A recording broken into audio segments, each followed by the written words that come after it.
Selamat pagi semua. Kali ini kita ketemu lagi ya dengan saya untuk mata kuliah Etika Bisnis dan Profesi.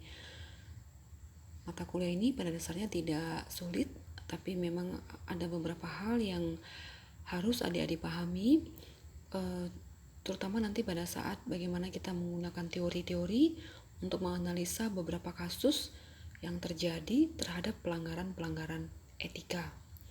Nah, mata kuliah Etika Bisnis dan Profesi ini di awal perkuliahan kita akan lebih membahas kepada etika bisnis dan profesi secara umum. Selanjutnya kita akan fokus kepada etika profesi, khususnya kode etik akuntan. Kemudian kita akan belajar kasus-kasus pelanggaran apa saja yang terjadi di profesi akuntan. Nah, adik-adik boleh lihat PowerPoint yang sudah saya upload beberapa hari yang lalu. Nah, untuk kontrak perkuliahan saya pikir sudah cukup jelas. Nanti kalau ada yang perlu ditanyakan, silakan ditanyakan, bisa lewat grup. Nah, apa itu etika? Etika itu sebenarnya adalah belajar tentang sesuatu yang benar dan salah, bicara tentang moral, kemudian bicara tentang bagaimana perilaku kita terhadap sesama manusia, dan bagaimana kita bertindak, dan bagaimana juga kita mengharapkan orang lain berperilaku yang sesuai harapan kita terhadap kita sendiri. Artinya kalau kita berharap orang juga akan berlaku baik terhadap kita, otomatis kita juga harus terlebih dahulu memperlakukan orang lain dengan baik. Etika ini dibagi menjadi 4 ya. Ada etika deskriptif, ada etika normatif, ada etika terapan, dan etika meta. Nah, dari keempat cabang etika ini, nanti adik-adik bisa lihat satu-satu ya pengertian-pengertiannya. Etika terapan, kita fokus ke etika terapan dulu ya. Etika terapan berkenaan dengan pengetahuan tentang moral dan bagaimana perwujudannya dalam praktek etika. Etika dalam bisnis dan profesi adalah contoh penerapan etika terapan. Jadi adik-adik, seterusnya kita akan belajar mengenai kode etik profesi akuntan. Nah, itu adalah salah satu contoh dari etika terapan. Nah, kemudian kita mundur lagi ya. Ada etika deskriptif. Ini berkenaan dengan perilaku yang benar dan baik sebagaimana yang dipikirkan orang. Ini berkaitan dengan ekonomi, politik, dan hukum.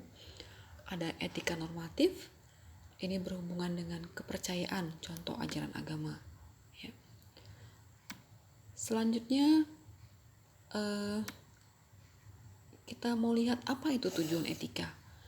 Tujuan etika sendiri adalah untuk mendapatkan konsep mengenai penilaian baik buruk manusia sesuai dengan norma-norma yang berlaku, sehingga diharapkan dengan adanya etika maka kehidupan perilaku orang itu lebih terarah. Nah, ini hubungan etika dan etiket ada bisa pelajari, bisa baca sendiri. Kemudian di sini ada faktor-faktor tindakan orang melanggar etika. Biasanya itu karena kebutuhan hidup. Kemudian tidak ada pedoman, tidak ada figur atau contoh yang menjadi panutan, sehingga akhirnya menyebabkan orang melanggar etika. Kemudian perilaku dan kebiasaan individu, artinya memang karakter individu tersebut juga memang sudah tidak baik. Kemudian berikutnya adalah jenis norma. Jenis norma ini ada 3 ya. Norma sopan santun menyangkut tata cara kita hidup. Ada norma hukum yang sanksinya itu adalah hukum. Kemudian ada norma moral, biasanya digunakan sebagai tolak ukur masyarakat untuk menentukan baik buruknya seorang manusia. Misal menampilkan diri sebagai manusia dalam profesi yang dijalani. Kemudian seterusnya ini adalah perbedaan hukum, etika, dan etiket. Nah, nanti di sini bisa dilihat ya. Untuk persamaannya adalah sama-sama mengatur perilaku manusia, sementara di perbedaannya, kalau hukum itu sumbernya adalah negara atau pemerintah, Etika bersumber dengan masyarakat, sementara etiket adalah golongan masyarakat. Golongan masyarakat adalah bagian dari masyarakat. Sifat pengaturan, kalau hukum itu berupa undang-undang. Kalau etika biasanya lisan dan tertulis. Sementara etiket dia lebih ke arah lisan. Objek yang diatur, kalau hukum itu bersifat lahiriah. Ada hukum agraris, ada hukum warisan, dan seterusnya. Sementara etika itu bersifat rohaniah, misal perilaku etis, jujurkah atau tidak jujur, menipu, bertanggung jawab, dan seterusnya. Kemudian etiket itu lebih bersifat lahiriah. Contoh, tata cara berpakaian. Kemudian tata cara menerima tamu, apakah kita beretiket atau tidak. Kemudian tata cara berbicara dengan orang tua. Ya. Nah, sampai di sini saya harap adik-adik nanti bisa mengulang lagi PowerPoint-nya. Kemudian selanjutnya kita masuk ke etika profesi dan pekerjaan. Apa sih itu pekerjaan dan apa itu profesi? Pekerjaan secara umum itu ditekankan kepada seluruh aktivitas yang kita lakukan yang tujuannya untuk memperoleh penghasilan. Itu pekerjaan. Nah, kalau profesi apa? Profesi, adik-adik, adalah bagian terkhusus atau pengkhususan dari pekerjaan yang cakupannya masih luas. Kalau tadi pekerjaan bicara tentang semua aktivitas yang kita lakukan, gitu ya, untuk menghasilkan keuntungan. Sementara profesi adalah bagian dari pekerjaan, pengkhususan dari pekerjaan yang cakupannya masih sangat luas. Sehingga profesi bisa memberikan identitas khusus dari bentuk pekerjaan kita. Contoh profesi apa? Dokter, pengacara, hakim. Nah, itu salah satu contoh profesi. Nah, ini ya, kriteria profesi. Ada 5, meliputi bidang tertentu. Kemudian kita lihat satu-satu ya. Bidang tertentu. Salah satu syarat seseorang itu bisa dikatakan memiliki profesi adalah dia terspesialisasi. Contoh, dia ahli di bidang hukum, kedokteran, farmasi, dan sebagainya. Kemudian memiliki keahlian dan keterampilan khusus. Ya, biasanya dibuktikan oleh sertifikat yang dikeluarkan oleh instansi yang resmi. Contoh notaris, dokter, arsitek. Selain itu, profesi itu harus bersifat tetap atau terus-menerus. Contohnya, kalau saat ini saya sebagai notaris, maka seterusnya saya akan menjadi notaris sampai nanti saya pensiun. Kemudian dia memiliki sifat lagi mendahulukan pelayanan. Ya, pelayanan menjadi bagian penting dari sebuah profesionalitas, ya. Sehingga dari situ tercermin bahwa seseorang itu bukan amatiran. Kemudian selanjutnya adalah bertanggung jawab. Bertanggung jawab terhadap diri sendiri, artinya seorang profesionalisme di bidangnya itu harus punya integritas moral yang baik. Bertanggung jawab terhadap masyarakat, artinya apa? Harus bersedia memberikan pelayanan sebaik mungkin sesuai dengan profesi. Jadi ketika ada seseorang mau konsultasi hukum, berikanlah pemahaman penjabaran tentang hukum sesuai dengan kebutuhan masyarakat yang menanyakan. Kalau dokter, berikanlah informasi sesuai dengan apa yang menjadi keluhan dan kebutuhan dari pasien. Kemudian biasanya profesi itu diikuti oleh keterlibatannya atau menjadi bagian dari sebuah organisasi profesi. Misalkan Ikatan Notaris Indonesia, Ikatan Dokter Indonesia, dan seterusnya, ya. Kemudian di sini adik-adik bisa lihat kembali nilai moral profesi, ya. Berani berbuat untuk memenuhi tuntutan profesi, menyadari kewajiban yang harus dipenuhi, idealisme. Jadi harus idealismenya harus tinggi ya. Jadi harus punya prinsip. Karena apa? Ketika adik-adik menjalani sebuah profesi, katakanlah nanti menjadi akuntan, adik-adik itu harus tunduk dan patuh pada kode etik profesi akuntan.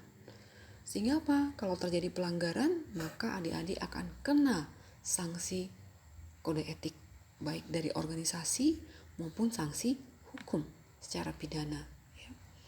Kemudian kita lanjut lagi, etika dan etiket. Nah, ini sudah kita bahas di slide sebelumnya ya, bahwa kalau etiket itu lebih ke arah tampilan ya, cara berpakaian, cara berbicara dan seterusnya ya. Kemudian nah di sini bisa dibaca nanti ya penjelasan lebih lanjut mengenai etika dan etiket. Ini lanjutan dari PowerPoint di pertemuan pertama. Nanti adik-adik bisa baca sendiri karena ini materinya masih pendahuluan ya, masih mudah sekali. Jadi nggak perlu khawatir. Nanti untuk materi-materi berikutnya juga akan saya jelaskan dalam bentuk PowerPoint, dalam bentuk video, dan kita juga akan zoom supaya adik-adik bisa lebih paham lagi tentang teorinya dan bagaimana menggunakan teori tersebut untuk menganalisa kasus. Nah, kode etik profesi. Kode etik profesi ini merupakan norma yang ditetapkan dan diterima oleh sekelompok profesi yang mengarahkan dan memberikan petunjuk kepada anggotanya bagaimana seharusnya berbuat dan sekaligus menjamin mutu moral profesi itu di mata masyarakat. Kalau adik-adik berprofesi sebagai akuntan, adik-adik wajib tunduk terhadap kode etik profesi akuntan.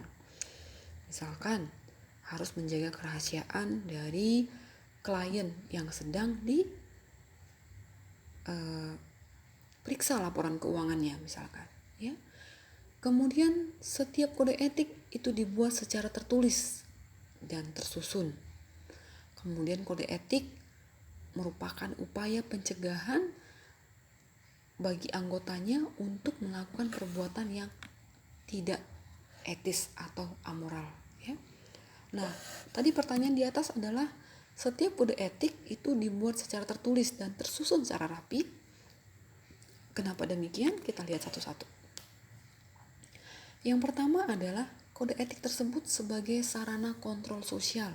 Artinya pada saat adik-adik profesinya sebagai akuntan dan melakukan pelanggaran kode etik, masyarakat bisa akses kan apa aja sih yang menjadi kode etik profesi akuntan. Kemudian kita bisa baca kira-kira pasal berapa, kode etik yang mana yang sudah dilanggar. Jadi publik bisa tahu tentang itu. Kemudian sebagai pencegah campur tangan pihak lain. Misalkan nih, saya sebagai klien dan akan diaudit laporan keuangannya. Kemudian saya punya kepentingan pribadi nih terhadap auditornya. Saya bilang, saya kong kali kong, kalau boleh labanya dinaikkan agar investor mau menginvestasikan dananya ke saya, ke perusahaan saya. Nah, adik-adik sebagai akuntan dan paham dan tunduk terhadap profesi akuntan itu akan menolak. Kenapa? Oh, di dalam kode etik profesi akuntan itu tidak dibenarkan ada intervensi atau campur tangan dari pihak lain. Kemudian sebagai pencegah kesalahpahaman dan konflik ya, artinya dengan adanya kode etik profesi, sesama profesi juga bisa paham bagian mana yang harus dipatuhi, mana yang tidak boleh dilanggar, sehingga tidak ada konflik interest, mencegah kepentingan pribadi. Jadi antara auditor misalkan dari antara akuntan dan klien itu bisa dihindari kesalahpahaman sehingga ada batasan-batasannya. Jadi akuntan juga tahu batasan-batasan yang bisa dikerjakan dan yang tidak bisa dikerjakan. Begitu juga dengan pihak-pihak eksternal bisa memahami bagian-bagian mana yang bisa ditoleransi dan mana yang sama sekali tidak bisa ditoleransi. Ya, jadi adik-adik untuk pertemuan 1 dan 2 materinya saya pikir cukup sampai di sini ya. Kita masih intro untuk topik apa itu etika profesi, apa itu kode etik, apa sih bedanya pekerjaan dengan profesi. Kemudian kita tadi sudah bahas apa itu norma, apa bedanya antara norma, kemudian etika dan etiket. Nah, untuk pembelajaran berikutnya kita akan ketemu di minggu depan, kita akan sharing kita akan diskusi lebih lanjut lagi. Oke, terima kasih semuanya, tetap semangat dan salam sehat.